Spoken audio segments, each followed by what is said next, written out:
ফেডারেশনে আপনি যেদিন পা দিলেন, গঙ্গা জল ছিটিয়ে ঢুকলেন, ফেডারেশনের প্রাক্তন সভাপতি স্বরূপ বিশ্বাস গ্রেপ্তার হলেন, কি প্রতিক্রিয়া হচ্ছে আপনার? প্রতিক্রিয়া কিছু নেই। দেখো, আমাদের এই টালিগঞ্জে, আমি তো টালিগঞ্জের বিধায়িকা, আমি সকলের বিধায়িকা।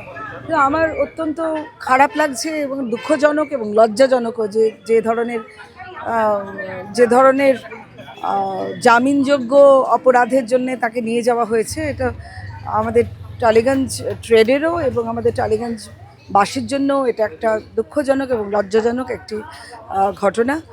আহ, এতে যদি শুদ্ধিকরণ হয় তাহলে হবে। যারা এই অপরাধ করেছেন, যারা এই পাপ করেছেন, তাদেরও তো বোঝা উচিত যে এগুলো করা উচিত নয়। একটা কার্ডের দাম 40,000 টাকা, গরিব মানুষ কোথায় পাবে? এরকম বহু মানুষকে আমি চিনি যারা আর্ট সেটিংয়ের জন্য এসেছিলো। 250 জন এখানে গাড়ি ভাড়া করেছে, বাড়ি ভাড়া করেছিল।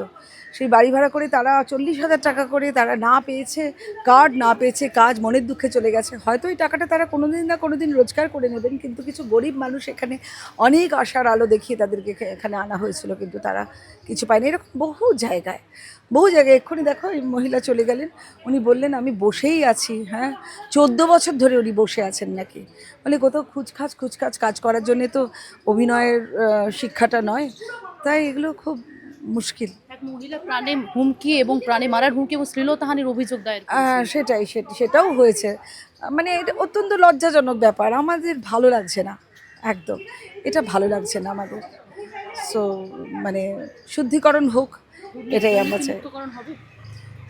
দেখো, বিষবৃক্ষ রোপণ হয়েছে, তো বিষবৃক্ষে তো ডালপালা থাকে, অন্যান্য অ্যাসোসিয়েটসরাও রয়েছেন,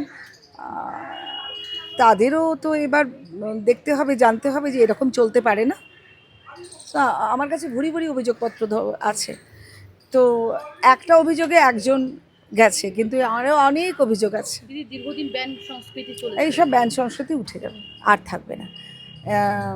সিন্ডিকেটও উঠে যাবে, সবই উঠে যাবে, কারোর আর ভয় নেই, এখন ভরসা টালিগঞ্জ। আরো ভালো ভালো খবর দেখতে সাবস্ক্রাইব করুন বাংলা হান্টের ইউটিউব চ্যানেল। বাংলা হান্টের আরো খবর দেখতে নজর রাখুন। বাংলা খবর মানেই বাংলা হান্ট।